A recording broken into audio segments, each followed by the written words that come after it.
Bonjour! Aujourd'hui, on se penche sur le Bénin. Oui, bonjour.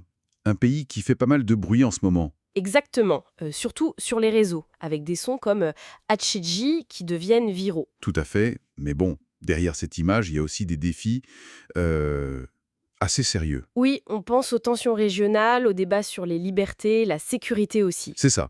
Pour en parler, on a regardé pas mal de choses.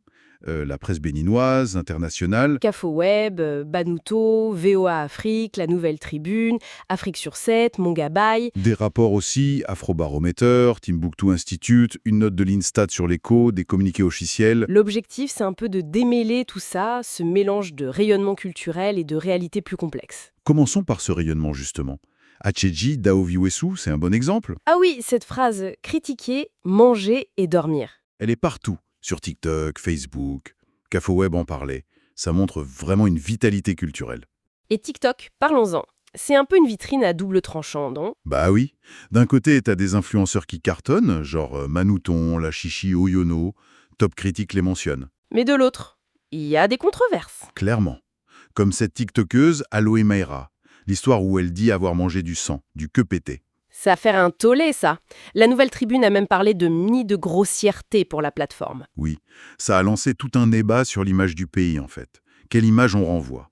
Et cette tension autour de l'image, ça nous amène peut-être au climat, disons, démocratique? Exactement. Le rapport Afrobaromètre de 2024 est intéressant là-dessus. Qu'est-ce qu'il dit? Alors, une majorité écrasante, 69%, veut une presse libre, sans contrôle de l'État. Ça, c'est plutôt clair. Mais, et c'est là le paradoxe, plus de la moitié, 53%, pensent que les médias aujourd'hui, ils sont pas très libres ou pas du tout libres. Ah oui, quand même. Et ça a augmenté. Oui, de 10 points par rapport à 2020.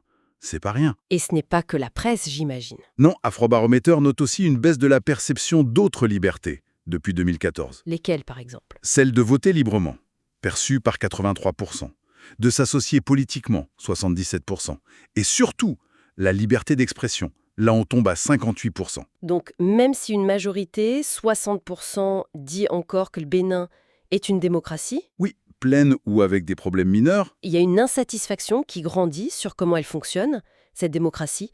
60% insatisfaits, 9 points de plus qu'en 2020. tout à fait. Et cette crispation interne, elle résonne à l'extérieur. Je pense à la crise avec le Niger. Ah oui, la fermeture des frontières, les sanctions de la CEDEAO après le coup d'État là-bas. Voilà. Mais ce qui est fou, c'est la guerre de l'info autour de ça. C'est-à-dire, Les rumeurs de bases militaires françaises au Bénin. Démenties, hein, mais ça continue de tourner. relayé par qui? Parfois par des influenceurs panafricanistes, oui. Et même la TV nigérienne a diffusé de vieilles images pour accuser Cotonou. Et sur le terrain, ça donne quoi? J'ai lu des témoignages. Oui, des articles parlent de méfiance, de communautés couplées en deux à la frontière. Mariam, une commerçante, Issa, un chauffeur, ils racontent ça. La désinformation, ça fait des dégâts réels. C'est grave. Afrique sur 7 disait que le CNIN, le Centre d'investigation numérique, a même dû rappeler les admins de groupes WhatsApp à l'ordre. Sur leur responsabilité face aux fake news, oui, c'est dire. Et à ces tensions avec le voisin s'ajoute la sécurité au nord. Le rapport du Timbuktu Institute sur Bani Kawara est... Préoccupant. Qu'est-ce qu'il décrit? Une infiltration djihadiste assez profonde. Ils utilisent les liens sociaux, familiaux pour recruter, pour intimider. Ah oui? Comment? Parfois par des propositions de collaboration sous menace, c'est cité comme ça. Et l'approche purement sécuritaire, elle semble pas toujours marcher. Voire contre-productive, tu disais. Oui, le rapport évoque des témoignages sur de présumées exécutions sommaires.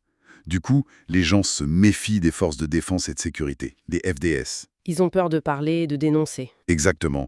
Et ça prend racine dans une situation économique difficile, la crise du coton, le chômage des jeunes. C'est un terreau fertile, malheureusement. C'est quand même un contraste énorme avec les chiffres macroéconomiques qu'on voit parfois. Ah oui, lesquels? L'Instad, la Banque africaine de développement, y prévoit 7,5% de croissance en 2024, après 6,4% en 2023, tiré par les services surtout. C'est vrai. Mais la BAD elle-même souligne que la transformation structurelle, elle, est lente. La productivité reste faible. Donc une croissance qui ne profite pas encore à tout le monde de la même manière. C'est un peu ça la complexité. Le Bénin avance, mais sur plusieurs fronts en même temps et avec des rythmes différents. Il y a la diplomatie économique, la visite du président Talon au Qatar pour parler d'une liaison aérienne. Oui, la présidence et CAFOWEB en ont parlé. Et puis il y a le symbolique, très fort. Tu penses au retour du trésor Cataclé? Exactement. Pillé par les troupes coloniales françaises, le président a parlé d'un pas de fierté et de dignité, d'après Banuto. C'est important aussi. Donc, si on essaye de résumer un peu tout ça, on a une culture béninoise hyper dynamique, visible à l'international. Oui, la musique, TikTok, le patrimoine qui revient. Mais en même temps, à l'intérieur, des défis costauds.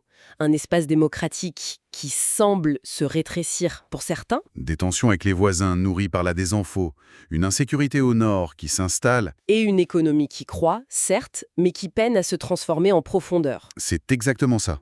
Une image très contrastée. Et ça pose une question pour la suite, non? Tout à fait. Comment est-ce qu'un pays peut capitaliser sur ce soft power culturel, que ce soit un son viral ou le retour d'objets historiques, Pour renforcer la cohésion nationale, son image dehors. tout en s'attaquant aux fractures internes, celles qu'on voit dans les chiffres sur les libertés, dans la désinformation, dans les menaces à ses frontières. Vaste question. Oui, matière à réflexion, assurément.